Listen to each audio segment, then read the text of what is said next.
Get ready for the action, because the UFC and Zuffa Boxing boss is ready to rumble with rival promoters in a high-stakes battle to dominate the sport.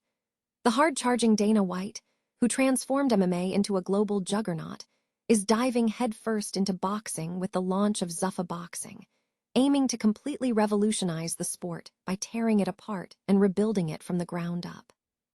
We break down the massive vision he has for changing the landscape of boxing and who he has partnered with to make this happen. Stop using your finger for notes, sketches, and edits. This Jam Jake stylus pen gives your iPad a smoother, more precise writing feel with palm rejection so your hand can rest naturally on the screen. It charges fast, works for hours, and comes with replacement tips. Perfect for school, work, or creative projects. Check the link in the comments to grab it on Amazon. Next up, we look at Dana White's detailed roadmap for the next phase of Zuffa Boxing as established rivals consolidate at DAZN.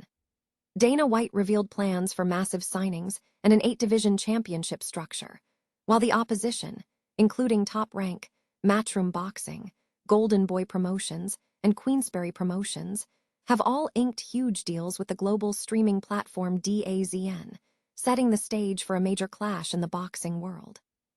We move now to a major announcement, as Dana White confirms his attendance at the White House event, detailing the massive turnout expected for UFC Freedom 250. White stated that 4,300 attendees will be present, mostly military personnel, and revealed plans for complimentary tickets for 85,000 fans to experience the event at the Ellipse Park, even bringing back the national anthem with Zac Brown. Finally, we tackle the big question: Dana White's stance on political alignment and business fallout. When asked if his relationship with President Donald Trump has hurt the UFC's bottom line, Dana White shut down the speculation, stating plainly, "I don't give a sh*T." Find out what this means for the future of the sport and what the industry insiders are saying about this massive shift. The landscape of professional boxing is set for a seismic shift as UFC boss Dana White launches Zuffa Boxing with an aggressive vision to completely overhaul the sport. White, a lifelong boxing enthusiast who has successfully built the UFC into a global juggernaut, is not just entering the boxing promotion scene. He aims to revolutionize it from the ground up. White's ambition goes beyond simply hosting major bouts. He intends to dismantle the existing structure by eliminating greedy sanctioning bodies, reducing the proliferation of weight classes, and heavily investing in infrastructure and athlete development to cultivate a middle class of boxers. He argues that the sport has historically been stratified, focusing only on the wealthy, and his goal is to democratize access to the sport. To execute this revolution, White has secured formidable partnerships. These include Sela, the sports and entertainment entity owned by the Saudi Arabian Sovereign Wealth Fund, and Paramount Plus, which has agreed to an exclusive streaming deal for all Zuffa fights across the US, Canada, and Latin America. Operations will be managed by TKO Group Holdings, which oversees the UFC and WWE, alongside key figures including White, WWE President Nick Khan, and Turki Al-Sheikh, chairman of Saudi Arabia's General Entertainment Authority. The blueprint for this venture mirrors the successful model White employed with the UFC, with the stated goal being to take over boxing, following the precedent set by the UFC's success. This aggressive strategy is fueled by a deep dissatisfaction with the current state of boxing. Critics point to the dysfunction caused by the 4 sanctioning bodies, WBA, WBC, IBF, WBO, which have expanded weight classes, imposed exorbitant fees, and been mired in corruption. Promoters, according to White, have prioritized ego and greed over fan engagement, leading to a collapse in ratings and the near extinction of mainstream American boxing stars. However, Zuffa Boxing's entry has ignited intense conflict. The UFC model, characterized by a closed league controlled by league executives, threatens the established power of major promoters like Bob Arum, Eddie Hearn, and Frank Warren. While some critics express skepticism regarding Zuffa's involvement with the Saudi Empire and question its roster's star power, industry insiders suggest the move is inevitable. Experts believe that the established system has failed, making Zuffa's disruptive approach a necessary evolution. The friction stems not only from the business model, but also from Dana White's personality. Described as self-assured, honest, and uncompromising, White's confrontational style is polarizing. Yet, observers suggest this very abrasive nature is what may be required to shake the sport out of its stagnation. White remains enthusiastic about the challenge, stating he loves building things and is excited to prove doubters wrong, signaling plans for extensive signings and global expansion. Despite internal resistance, the momentum is building, with other major promoters signing deals with global platforms like DAZN, indicating a broader industry acknowledgement of the need for change. Industry analysts conclude that while the challenge is immense, Zuffa Boxing is following a proven blueprint, suggesting that the established powers may be too complacent to effectively counter this new force. Dana White has laid out the future trajectory for Zuffa Boxing in a new profile, detailing plans for aggressive roster expansion and increased global presence, while simultaneously addressing the consolidation of opposition from established boxing promoters. White, who launched Zuffa Boxing in partnership with TKO Group Holdings and Saudi Arabia's Sella in January 2026, announced plans for numerous signings throughout the year, aiming for a strong roster by year-end and demanding more television dates and venues worldwide.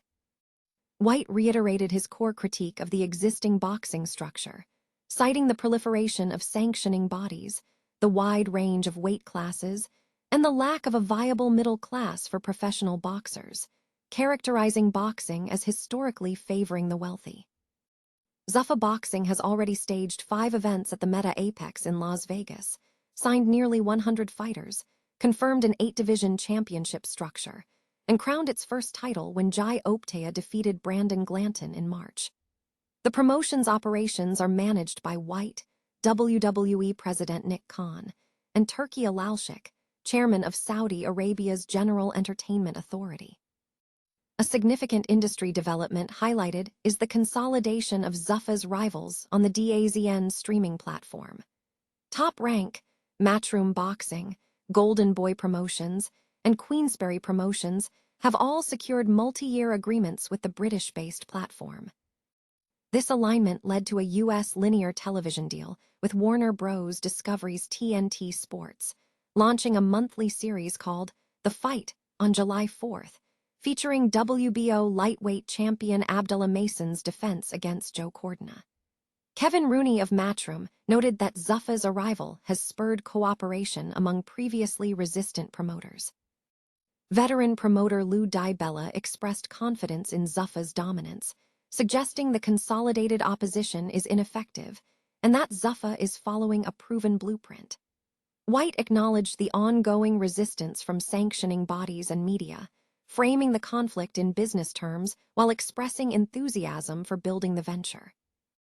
Zuffa Boxing's next event is slated for the Meta Apex in Las Vegas, with plans for 12 to 16 cards in 2026, broadcast on Paramount Plus in the U.S., with select simulcasts on CBS. UFC President and CEO Dana White has confirmed attendance figures for the upcoming White House event, stating that approximately 4,300 attendees are expected, with the majority reportedly coming from the military. This announcement comes amid ongoing speculation regarding attendance for UFC Freedom 250, an event scheduled for next month, especially given the lack of general public tickets for the fight itself. Confusion has persisted due to shifting statements from President Donald Trump regarding attendance in recent months, with Trump previously suggesting over 100,000 people would be present at the White House and the Ellipse on June 14. White is set to break his own 25-year rule concerning White House card appearances. With less than a month remaining, White has detailed the capacity for the event, which will utilize the UFC's temporary arena on the White House South Lawn and a viewing area at the Ellipse, a 52-acre park south of the White House fence. White clarified the attendance breakdown, confirming that Trump's focus is on military presence, stating, "Trump wants this to be mostly for the military, so there's gonna be 4,300 people there. I just literally went over it right now, 4,300 people, and most of them will be military. 100%. For general fans, White announced that roughly 85,000 complimentary tickets will be distributed for a companion celebration at the Ellipse, which features video displays, performance areas, and live entertainment.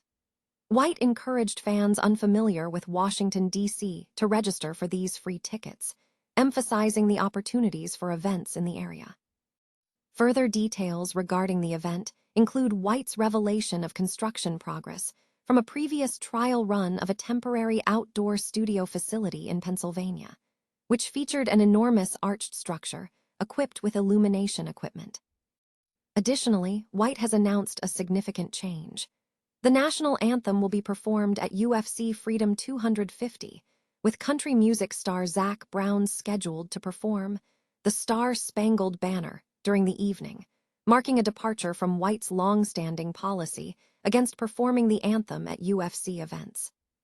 Dana White has dismissed concerns that his association with President Donald Trump has negatively impacted the UFC's business, stating emphatically, "I don't give a sh*T." This comment comes amid growing scrutiny regarding the UFC's alignment with the former president, especially as public approval ratings for Trump have declined, with a recent poll showing his disapproval rating reaching a record high of 62%. Given the UFC's strong support for Trump over the past decade, some speculated the promotion could face financial repercussions.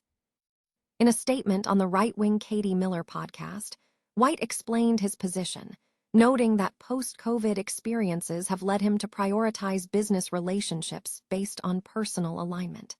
He asserted that he only wishes to conduct business and engage with individuals he is aligned with. The UFC's political alignment has been conspicuous, highlighted by plans for UFC Freedom 250, a major sporting event scheduled to take place on the South Lawn of the White House on June 14th. White confirmed that the idea for the event originated from Trump himself during a recent UFC event. White has consistently maintained that the UFC is not a political entity. He has repeatedly shown support for Trump, including walking out to his cage-side seat at UFC events and campaigning for his re-election. When questioned about the separation of politics and sports, White drew a comparison between the current political climate and religion, suggesting that involvement in politics is ultimately a decision for individual athletes, organizations, or leagues, not an inherent requirement for sports.